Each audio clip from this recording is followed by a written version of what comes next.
Rasulullah Shallallahu Alaihi Wasallam bersabda, "Sallu kama ra'aitumuni usolli." Salatlah kalian sebagaimana kalian melihat bagaimana cara aku mengerjakan salat.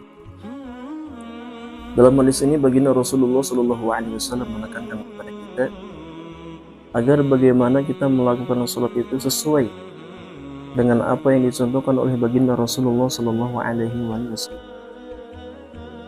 Hanya saja untuk diri kita sekarang yang belum pernah jumpa dengan Nabi karena masanya sudah terlewat,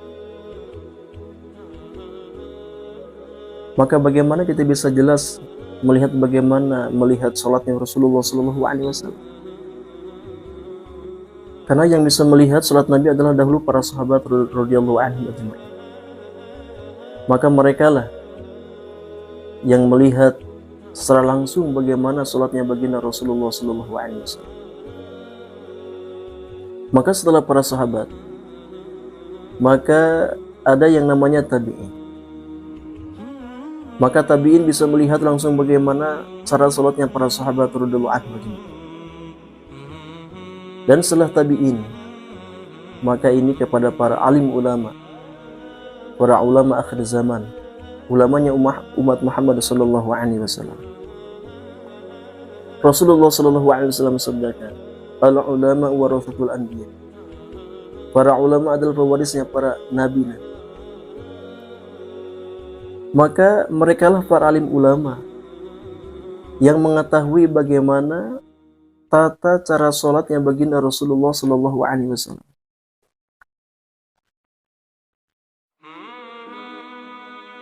Rasulullah Shallallahu Alaihi Wasallam melaksanakan sholat langsung dilihat oleh para sahabat.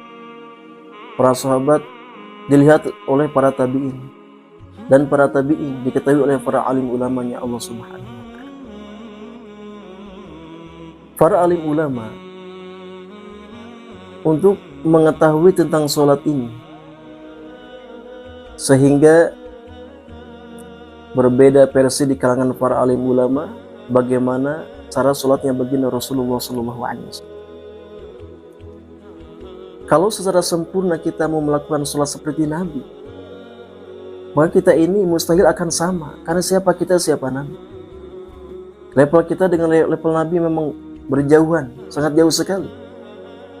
Dari mulai tingkat batinnya, tingkat kekhusyuannya, bagaimana baiknya sholatnya Rasulullah Shallallahu Alaihi Wasallam, bagaimana sempurna salatnya baginda Rasulullah Shallallahu Alaihi Wasallam. Maka hadirin rahimakumullah, para alim ulama saja, Syekhul Hadis Syekh Zakaria Al-Kandahlawi rahmatullah alaih, beliau mendapati dari mulai takbir sampai salam itu kurang lebih ada 200 perbedaan di dalam salat. Itu yang baru diketahui oleh seorang ulama Syekhul Hadis. Apalagi kalau seandainya digabungkan dengan pengetahuan ulama-ulama yang lain, mungkin lebih banyak lagi perbedaan sholat. Dari mulai takbir sampai salam ada 200 perbedaan bagaimana kaifiat sholat. Maka setidak-tidaknya untuk melakukan sholatnya sebagaimana ra'aitumuni usolli, sebagaimana sholatnya baginda Rasulullah Sallallahu Alaihi Wasallam, ada yang disepakati oleh para alim ulama secara dohirnya sholat Nabi, yaitu yang pertama tertib waktu, yang kedua tertib cara, dan yang ketiga tertib tempat. Kalau yang dohir ini, maka ini disepakati oleh seluruh para alim ulama. Sementara kaifiat atau praktik sholat selain daripada itu, memang banyak perbedaan-perbedaan di antara kalangan para alim ulama. Dari mulai niat, bagaimana teknisnya niat, berbagai macam cara. Kemudian dalam takbiratul ihram, cara mengangkat tangan dan sebagainya, ada 200 perbedaan. Tetapi minimalnya secara dohir, contoh salatnya baginda Rasulullah Shallallahu Alaihi Wasallam, bagaimana Nabi mencontohkan 3 tertib. Yang pertama tertib waktu, yang kedua tertib cara, yang ketiga tertib tempat.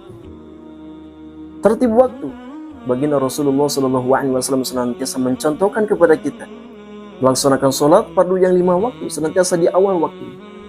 Karena ini merupakan waktu yang paling istimewa di hadapan Allah Subhanahu wa taala. Afdhalul amal fi wajhil ardi as-salatu fi awali waktu. Amal yang paling utama di permukaan bumi ini adalah mengerjakan sholat tepat di awal waktu. Karena awal waktu merupakan waktu yang paling istimewa.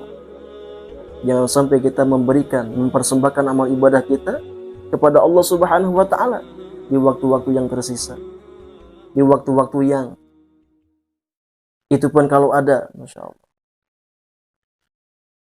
Maka yang paling utama, tertib waktunya adalah senantiasa dikerjakan di awal waktu. Karena itu merupakan amal yang paling utama, yang dipandang baik di hadapan Allah Subhanahu wa taala. Kemudian yang kedua, tertib cara. Caranya baginda Rasulullah SAW senantiasa mengajarkan kepada kita, mencontohkan kepada kita, kepada umatnya, senantiasa caranya berjamaah. Karena dengan berjamaah, Masya Allah, begitu banyak keutamaan-keutamaan sholat yang dilakukan dengan secara berjamaah. Di antaranya baginda Rasulullah SAW mengatakan, barang siapa yang melakukan sholat yang 5 waktu dengan berjamaah, maka Allah Subhanahu wa taala akan memberikan 5 keistimewaan, 5 kemuliaan, 5 karomah kepada orang itu. Yang pertama apa? La yusibuhu fakrun fid dunya. Dia tidak akan terkena kefakiran di alam dunia. Sifat fakir dihilangkan oleh Allah Subhanahu wa taala. Fakir adalah seseorang yang tidak merasa puas, seseorang yang tidak merasa cukup dengan apa yang diberikan oleh Allah Subhanahu wa taala. Walaupun dia sudah banyak hartanya, walaupun dia sudah begitu banyak, tetapi kalau seandainya sifat fakir masih ada dalam hatinya, sehingga dia merasa kurang dan kurang, sehingga dia berani mengambil hak orang lain, itulah orang yang fakir.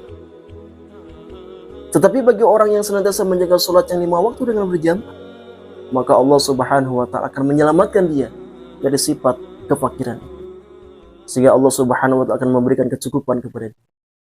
Kemudian yang kedua, wa yu'ta kitabuhu biyaminhi. Allah Subhanahu wa taala akan memberikan catatan amal dari sebelah kanannya. Yang ini merupakan tanda orang yang sukses, merupakan orang yang tanda mendapatkan kebahagiaan nanti di akhiratnya Allah Subhanahu wa taala, kalau catatan amalnya diberikan dari sebelah kanan. Berbeda dengan orang yang diberikan catatan amal dari sebelah kiri, maka itu tanda orang yang akan celaka. Naudzubillah. Apalagi orang-orang kafir nanti yang diberikan buku catatan amalnya diberikan dari belakangnya, sehingga melewati daripada punggungnya. Naudzubillah. Kemudian yang ketiga, dia akan diberikan wayanju min adzabil qabr. Dia akan diberikan keselamatan dari azab kuburnya Allah Subhanahu wa taala. Di alam kubur dia tidak akan mendapatkan siksanya Allah Subhanahu wa taala. Kemuliaan bagi orang yang senantiasa menjaga sholat berjamaah. Kemudian yang keempat, wa yamuru ala siratikal barqil khat. Dia akan bisa melewati titian siratul jahim secepat kilat, dengan mudahnya, dengan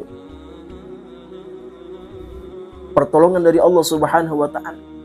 Dia akan melewati titian siratul jahim dengan begitu secepat kilat. Dan yang kelima, wa yadkhulul jannata bighairi hisab. Dia akan masuk surga dengan selamat daripada hisabnya Allah Subhanahu wa taala. Dia masuk surga dengan tanpa hisab. Ini merupakan kemuliaan dari Allah Subhanahu wa taala. Ini merupakan keistimewaan dari Allah Subhanahu wa taala. Di keterangan lain mengatakan bila azabin, dia akan masuk ke dalam surganya Allah Subhanahu wa taala tanpa terlebih dahulu disiksa di dalam nerakanya Allah Subhanahu wa taala. Inilah kemuliaan bagi orang yang senantiasa menjaga salat yang 5 waktu dengan secara berjamaah. Kemudian yang ketiga, tertib tempatnya, yaitu senantiasa baginda Rasulullah SAW melakukan salat yang 5 waktu itu tempatnya senantiasa di masjid kalau tidak ada dalam keadaan perjalanan. Maka kita selaku umat Muhammad SAW, agar bagaimana bisa meneladani amal salatnya baginda Rasulullah SAW. Kamaru aitu mini usuli, kata Rasulullah, mengerjakan salat sebagaimana yang aku contohkan. Kalau secara batinnya sempurna kita tidak akan mungkin bisa, tapi minimal yang disepakati oleh para alim ulama, 3 tertib ini kita pegang: tertib cara, tertib waktu, dan tertib tempat.